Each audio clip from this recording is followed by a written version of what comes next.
Carla Bruni n'a pas prononcé un simple trait d'esprit, elle a clos un chapitre entier de la vie politique française. Lorsqu'elle déclare, d'un ton calme et presque rieur, Mon mari ne reviendra pas en politique, car il ne veut pas divorcer, tout résonne comme une évidence.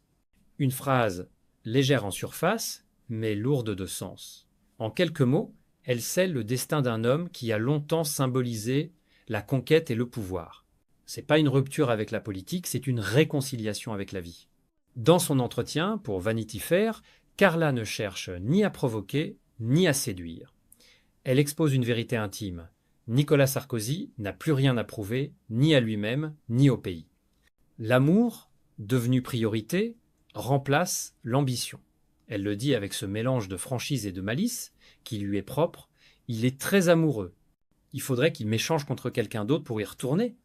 Une boutade qui, en réalité, met fin à des années de rumeurs, de fantasmes et d'espoirs entretenus par certains partisans. Cette confession a eu l'effet d'une déflagration douce. Les rédactions s'en sont emparées, les plateaux télé s'en sont émus, et sur les réseaux, chacun a voulu y lire un message plus grand. Pourtant, au-delà du ton léger, se cache une décision ferme. Sarkozy ne reviendra jamais. Ce mot « jamais », prononcé par sa femme, a une portée que même un discours officiel n'aurait pu égaler. Dans un pays habitué au comeback et aux promesses de retour, la déclaration de Carla Bruni sonne comme une fin de roman élégante, lucide et définitive.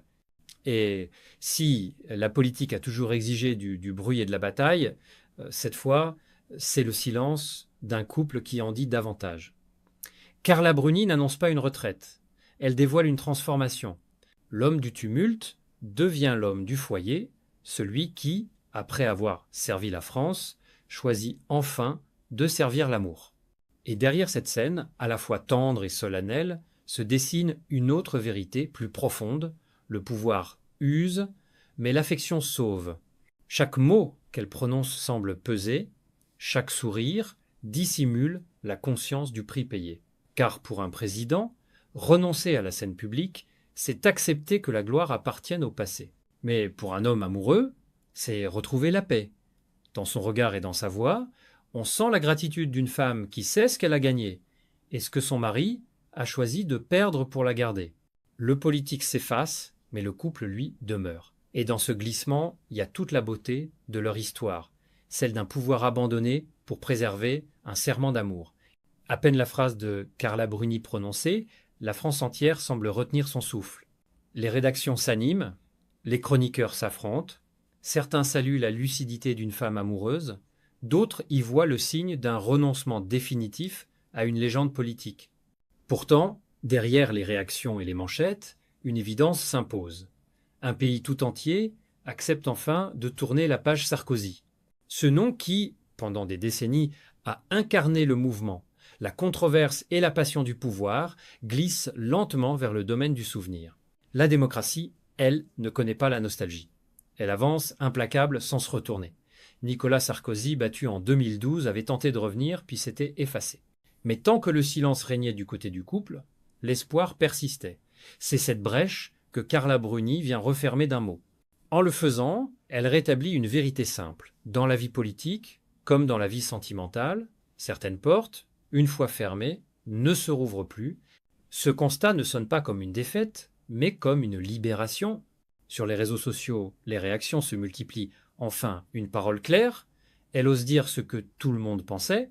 D'autres s'amusent. Il choisit l'amour à la République et qui le lui reprocherait? Les médias étrangers, eux, reprennent la nouvelle, fascinés par cette scène typiquement française, où la politique se mêle à la passion, où la femme d'un ancien président devient la porte-parole d'une vérité intime. Le charme discret de Carla, sa voix posée, ses mots justes, tout contribue à donner à cette déclaration une force symbolique rare. Dans les cercles du pouvoir, la nouvelle résonne comme un verdict.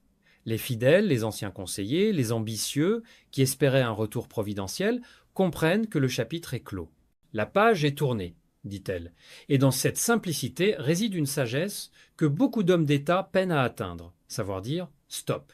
Nicolas Sarkozy, longtemps décrit comme un combattant acharné, montre par ce retrait qu'il a trouvé une autre forme de victoire, celle du détachement. Pour le peuple français, cette annonce a valeur de signe. Elle rappelle que la politique n'est pas une éternité, mais un passage. Les présidents passent, les institutions demeurent, et la vie privée finit toujours par réclamer son dû. Là où d'autres se perdent dans le mythe du retour, Sarkozy, par la voix de son épouse, choisit la dignité du silence. Ce silence-là, paradoxalement, résonne plus fort que tous les discours qu'il aurait pu prononcer. Et au fond, c'est peu être cela que la France admire le plus, la grâce dans le retrait, l'élégance dans la fin. Comme un acteur quittant la scène avant que les lumières ne s'éteignent, Sarkozy sort du cadre sans fracas, mais avec panache. Et derrière lui, Carla Bruni l'accompagne, l'artiste, la femme, referme doucement le rideau, non pas sur une défaite, mais sur une paix retrouvée, l'amour ou l'ambition. Pour Carla Bruni, la réponse ne fait plus débat. Son mari a choisi le cœur plutôt que le pouvoir, la paix plutôt que la lutte. Derrière la légèreté de sa phrase « il ne veut pas divorcer » se cache une vérité plus grave. Nicolas Sarkozy a compris que toute conquête politique se paie au prix fort. Après avoir goûté à la gloire, affronté les tempêtes médiatiques et traversé les procès, il préfère aujourd'hui la fidélité du foyer aux promesses illusoires d'un retour. Ce n'est pas une fuite, c'est un choix, celui d'un homme qui sait ce qu'il risque de perdre s'il tente encore une fois l'impossible.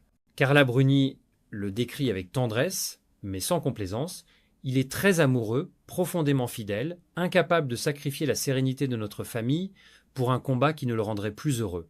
Ces mots rappellent à quel point l'ambition, jadis moteur de leur vie publique, a cédé la place à une forme de sagesse. Dans leur couple, l'amour n'est plus une parenthèse dans la politique, c'est la politique qui est devenue une parenthèse dans l'amour. Ce basculement, beaucoup le jugent d'exemplaire. Dans un monde où les figures publiques s'accrochent souvent au pouvoir jusqu'à l'épuisement, la décision de Sarkozy inspire presque le respect. On y lit une forme de loyauté, rare pas seulement envers son épouse, mais envers lui-même. L'ancien président, qui a toujours revendiqué sa liberté de ton et sa passion de vivre, choisit enfin de l'appliquer à sa propre existence. Et dans cette décision, Carla Bruni n'est pas seulement spectatrice. Elle en est le miroir, la preuve vivante que la stabilité peut être une forme de victoire. Mais ce choix n'est pas sans douleur. Quitter la politique, c'est renoncer à l'adrénaline des campagnes, à la ferveur des foules, à cette énergie qui fait vibrer les âmes de combattants. C'est aussi accepter de vieillir loin des projecteurs, de ne plus être l'homme que l'on commente chaque matin dans les journaux. Carla, lucide, ne le nie pas. Elle sait que son mari a porté sur ses épaules le poids d'un pays et qu'on ne se remet pas d'un tel rôle du jour au lendemain. Pourtant, elle affirme qu'aujourd'hui, son bonheur ne dépend plus du regard des autres. Il y a dans leurs échanges une complicité qui ne se dément pas. Elle, la chanteuse à la voix feutrée, lui, l'ancien président au verbe fort, ensemble, ils ont trouvé un langage commun, fait de confiance, de rire et de silence. Les observateurs parlent d'un amour équilibré, d'une union où chacun accepte de laisser respirer l'autre. Est-ce cela, le secret? La politique sépare, mais l'amour, lui, rassemble. Et ainsi, derrière les sourires, se dessine un message plus universel. L'ambition sans tendresse ne construit rien de durable. Nicolas Sarkozy a compris que l'histoire se souviendra de lui, mais que seule Carla Bruni se souviendra de l'homme. Et c'est peu être là, dans cette différence entre la gloire publique et la paix intime, que réside la vraie victoire de sa vie. Avant Carla, il y eut Cécilia, et avant la paix, il eut la tempête. Le parcours de Nicolas Sarkozy ne peut se comprendre sans évoquer ce moment d'éclatement intime, survenu au cœur même du pouvoir. Marié à Cécilia Attias, il entre à l'Élysée en 2007 auréolé de victoire, mais déjà la faille est là, discrète, douloureuse. À peine élu, le président de la République fait face à une séparation que les caméras du monde entier guettent. C'est une épreuve humaine d'une rare intensité. Comment gouverner un pays lorsque sa propre maison vacille? La rupture brutale et inévitable ne fut pas seulement un drame privé, mais une leçon d'humilité. Cécilia, dans une interview sincère, avait dit « Je me demandais si je voulais encore de ce couple ». Ces mots, d'une simplicité déchirante, rappellent que même sous les dorures du pouvoir, la fragilité demeure. Derrière les discours officiels, les dîners d'État et les regards médiatiques, il y avait un homme déchiré entre le devoir et le cœur. Cette fracture intime, Nicolas Sarkozy l'a vécue sous le feu des projecteurs, exposée, commentée, disséquée. Dans les couloirs de l'Élysée, On se souvenait de son visage fermé, de cette tension dans le regard, d'une solitude qu'aucun conseiller ne pouvait dissiper. Cécilia, femme libre et entière, a choisi de partir, laissant derrière elle non pas un scandale, mais une leçon. L'amour ne se commande pas, pas même depuis le sommet de l'État. Cette séparation, aussi médiatisée que douloureuse, marque une frontière invisible entre l'homme d'avant et celui d'après. Pour Nicolas Sarkozy, ce fut un moment de bascule. Il aurait pu s'endurcir, se réfugier dans le pouvoir, comme on se protège derrière une armure. Mais au contraire, cette épreuve l'a fissuré, ouvert, humanisé. Elle a révélé un être plus vulnérable, plus conscient des limites de sa propre force. C'est dans cette fragilité que Carla Bruni le trouvera, un an plus tard, non pas comme un président, mais comme un homme qui a déjà tout perdu et qui cherche à vivre autrement. Cécilia, de son côté, dira plus tard « Ce n'était pas du courage, c'était ce qu'il fallait faire pour être en accord avec moi-même ». Cette phrase résonne encore aujourd'hui, car elle dit aussi quelque chose de Nicolas, cet homme qui, malgré les tempêtes, n'a jamais triché avec ses émotions.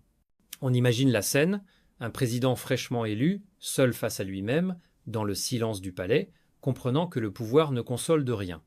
Ce jour-là peut être à commencer la lente métamorphose d'un dirigeant en mari, d'un politicien en amoureux. Ce passage de sa vie n'est pas une tache sur son parcours, mais une cicatrice fondatrice. Sans cette rupture, sans cette épreuve intime, Nicolas Sarkozy n'aurait sans doute jamais trouvé la paix qu'il vit aujourd'hui.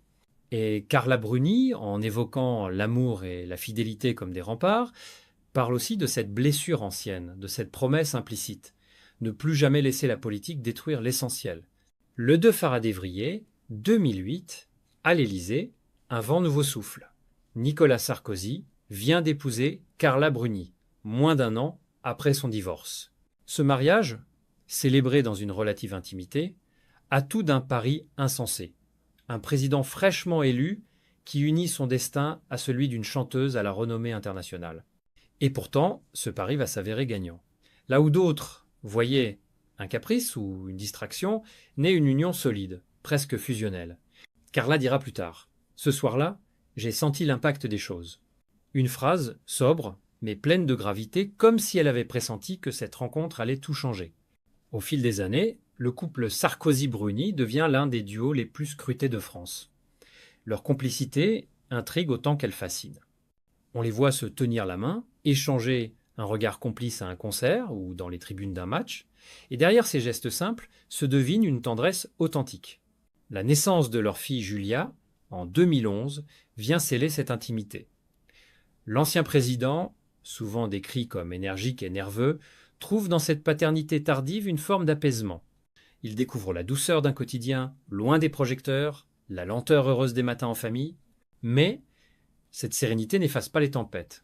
Les années suivantes sont marquées par des affaires judiciaires et des procès, notamment celui du financement libyen de la campagne de 2007. Dans ces moments sombres, Carla Bruni ne fuit pas. Elle est là, droite, silencieuse, tenant la main de son mari dans les couloirs des tribunaux. Les photographes capturent ces instants d'un soutien muet mais bouleversant. On y lit tout. La loyauté, la fatigue, la foi dans l'autre. Elle ne parle pas aux journalistes. Elle chante à voix basse, à la maison, comme pour conjurer la peur. Cette fidélité dans l'adversité est devenue leur marque de fabrique. Là où d'autres couples politiques se brisent sous la pression, les Sarkozy tiennent. Carla est plus qu'un refuge. Elle est un ancrage. Dans l'orage médiatique, elle apporte la lenteur, la beauté, la musique. Lui, l'homme de vitesse, apprend à respirer à son rythme. Leur relation dépasse alors les clichés. Elle n'est pas celle d'un président et d'une muse, mais celle de deux êtres qui se tiennent debout, ensemble, contre le tumulte du monde. La France, longtemps habituée à voir Sarkozy dans l'arène, découvre un autre visage, celui d'un mari apaisé, presque pudique. Le contraste est saisissant. Le tribun infatigable devient un homme de gestes simples, préparer un café, accompagner sa fille à l'école, écouter Carla jouer de la guitare. Et dans ce quotidien, loin des micros, il trouve ce que la politique ne lui avait jamais donné, la paix. On dit souvent que le pouvoir isole, mais l'amour, lui, relie. Et chez eux, cette vérité se fait chère. Leur couple, bâti sur la passion, La complicité et la résilience deviennent la preuve qu'un homme peut quitter le trône sans perdre sa grandeur. Carla Bruni n'a pas seulement offert à Nicolas Sarkozy une seconde vie sentimentale, elle lui a rendu sa part d'humanité. Avant d'être l'épouse d'un président, Carla Bruni fut d'abord une voix, une plume, un regard. Son nom résonne bien au-delà de la politique. Il évoque une douceur italienne, une élégance parisienne, un art de vivre qui conjugue talent et discrétion. Née à Turin en 1967 dans une famille d'artistes, elle grandit au milieu des notes de piano et des toiles suspendues. Très jeune, elle apprend à observer, à écouter, à traduire les émotions en mélodie. Cette sensibilité, forgée dans les contrastes de son enfance, deviendra sa signature. C'est elle qui, plus tard, donnera à ses chansons cette teinte mélancolique et sincère que le public adora. Quand quelqu'un m'a dit sort en 2002, la France découvre une artiste à part. Une voix douce, presque chuchotée, des mots simples qui frappent juste. Rien d'artificiel, rien d'ostentatoire, seulement la vérité d'une femme qui chante ce qu'elle vit. Les critiques saluent une élégance à l'état pur et le succès est immédiat. C'est pas une ascension, c'est une révélation. Carla devient un symbole de l'art raffiné, à la fois accessible et mystérieux. Elle ne cherche pas la lumière, mais la lumière la trouve. Ses chansons traversent les frontières, sa silhouette devient icône et son nom s'inscrit dans la mémoire collective. Pourtant, malgré la notoriété, Carla Bruni reste fidèle à une forme d'intimité. Lorsqu'elle épouse Nicolas Sarkozy, elle n'abandonne pas la musique. Elle l'adapte. Elle compose dans le calme, entre deux voyages, souvent la nuit, à voix basse pour ne pas réveiller la maison. Ses chansons parlent d'amour, de temps qui passe, de gratitude aussi. Car derrière la femme publique, il y a une artiste qui continue d'écrire pour se comprendre elle-même.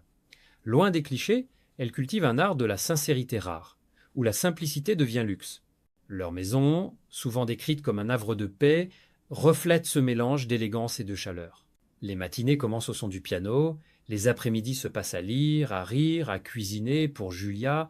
On y respire une douceur que peu imaginer possible dans un univers si exposé. Carla protège férocement ce cocon, consciente que le bonheur se nourrit de silence. Les amis qui les visitent parlent d'une atmosphère apaisée, d'un couple uni par le respect et la tendresse. Et quand elle parle de son mari, c'est toujours avec cette même lueur dans la voix, une reconnaissance tranquille, loin des grands mots. Aujourd'hui, Carla Bruni incarne un équilibre rare. Elle est à la fois muse et mère, artiste et femme d'État par alliance, libre et fidèle. Dans un monde où tout s'exhibe, elle choisit la pudeur. Dans une époque pressée, elle choisit la lenteur. Et dans une société obsédée par le paraître, elle rappelle la force du vrai. En retraçant sa vie, on comprend que rien n'a été laissé au hasard. Chaque décision, chaque détour, chaque silence a façonné cette aura singulière. À travers elle, la France voit une modernité qui ne crie pas, mais qui s'impose celle d'une femme qui, sans renier son passé, a su écrire sa propre légende. Et c'est peut être là la conclusion de toute cette histoire. Nicolas Sarkozy a quitté la politique, mais grâce à Carla Bruni, il n'a jamais quitté la vie. Ensemble, ils incarnent cette idée simple et bouleversante, que le bonheur ne se conquiert pas, il se construit à deux, jour après jour, loin des regards. L'histoire de Carla Bruni et Nicolas Sarkozy est celle d'une métamorphose. Derrière la phrase devenue légendaire « Il ne reviendra pas en politique, car il ne veut pas divorcer », se dessine la victoire de l'amour sur l'ambition. Lui, l'ancien président combatif, trouve enfin la paix, elle, l'artiste lumineuse, devient son ancrage. Ensemble, ils transforment les épreuves en équilibre, la tempête en tendresse. Entre passion et résilience, leur couple incarne une élégance rare, celle de tourner la page sans amertume et de vivre désormais loin du tumulte, dans la vérité simple du bonheur partagé,